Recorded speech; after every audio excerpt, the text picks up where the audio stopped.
Hey everyone, welcome back to Corporate Decoder, the place where we try to make sense of the financial world and sometimes uncover a few secrets along the way. Buckle up because PayPal's latest filing is quite a ride with over 100 pages of juicy details. We're going to decode what it all means for you. We're diving into PayPal's annual report for 2025. Now, this is a company many of us use daily, so understanding where it stands is pretty important. Let's see what the numbers are telling us about its health and future. And hey, if you love getting the real scoop on corporate finances, make sure you are subscribed. We also have a great community over on Discord, link down below, so join the conversation. First off, let's look at the company's overall size and what it owns. PayPal's total assets are a staggering $80 billion as of December 2025. That is a huge number indicating a massive operation. Now, on the flip side, they carry liabilities of about $60 billion. This means that a big chunk of their assets is financed by debt or other obligations, which is pretty common for large companies. But here is where it gets really interesting. Let's talk about profit. In 2025, PayPal brought in a net income of over $5.2 billion. That is a solid profit, and it is up a significant 26% from the previous year. This shows they are making more money than before. And for shareholders, that translates to a diluted earnings per S-share of a healthy $5.41, also up a good chunk from last year. Now, how did they make that profit? They managed their expenses. Total operating expenses were around $27 billion. While that sounds like a lot, it is only a 2% increase from 2024. This suggests they are growing their revenue faster than their costs, a good sign. A big chunk of their expenses, almost $16 billion, is transaction expense. This is essentially the cost of processing all those payments we make. It is up only 2%, which is great because their total payment volume, meaning the total value of all transactions, increased by 7%. This means they are becoming more efficient at handling those transactions. Then there are losses, around $1.7 billion. This includes fraud and credit losses. It is up about 19% from last year. While the overall profit is up, this increase in losses is something to keep an eye on. It might mean more fraud attempts or perhaps increased risk in their lending products. They also spent more on sales and marketing, over $2.2 billion, a 14% increase.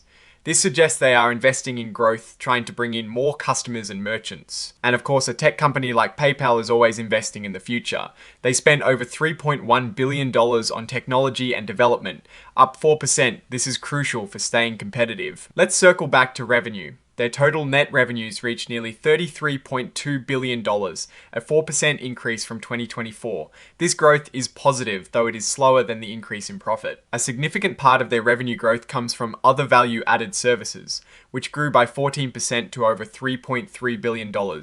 This includes things like interest and fees from their loan products, showing they are diversifying beyond just payment processing. Looking at their current assets, which are things they can easily turn into cash, they have nearly $60 billion. That is a lot of readily available money. And their current liabilities, what they owe in the short term, are around $46 billion.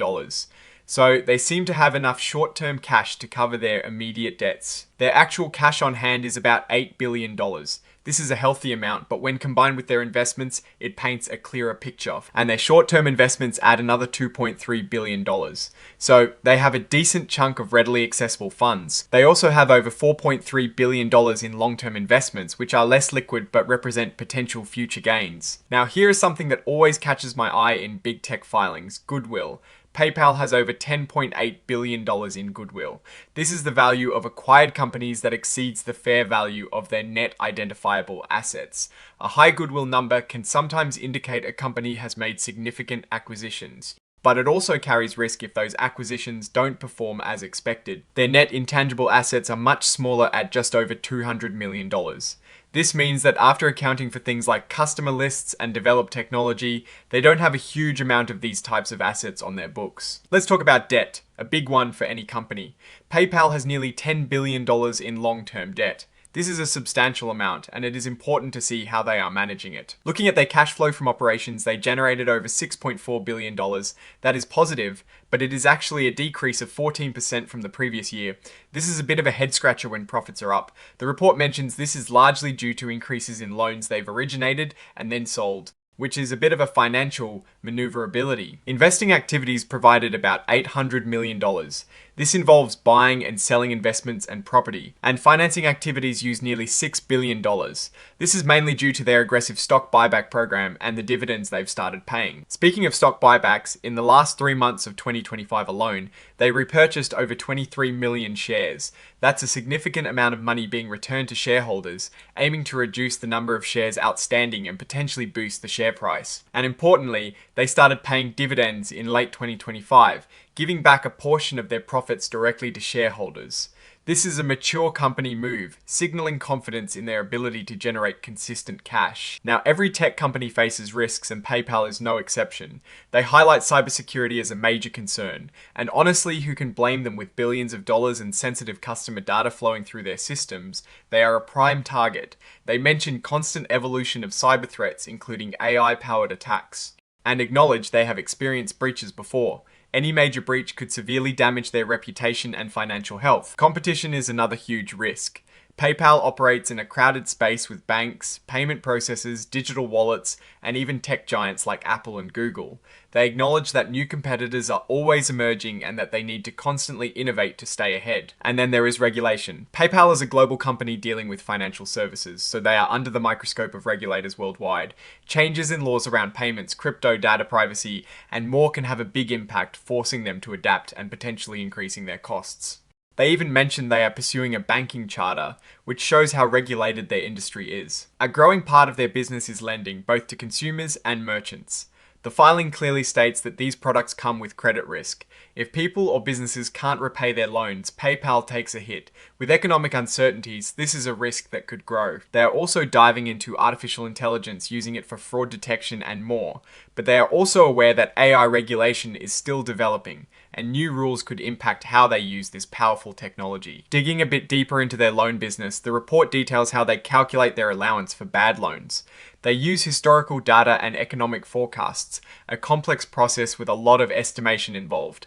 A 1% change in their lending coverage ratio could mean millions in adjustments to their allowances, showing how sensitive this area is. Finally, the independent auditors, PricewaterhouseCoopers LLP, have given PayPal's financial statements a clean bill of health for 2025. They confirmed that the company maintained effective internal controls over financial reporting. So, what is the story here? PayPal is a profitable company that is actively returning capital to shareholders through buybacks and dividends. They are expanding their services beyond just payments into lending and other value-added areas. However, they're navigating a complex landscape of intense competition, evolving regulations, and significant cybersecurity threats. The increase in losses and the slower revenue growth compared to profit growth are points to watch. The company seems to be betting on efficiency and new services to drive future success. Overall, PayPal appears to be a stable giant, but one that faces significant challenges in maintaining its growth and leadership in the fast-paced digital payments world. It is a company that needs to constantly innovate while managing a complex web of risks. Alright, that is our breakdown of PayPal's latest filing. What is your take on these numbers and what they signal for the company's future?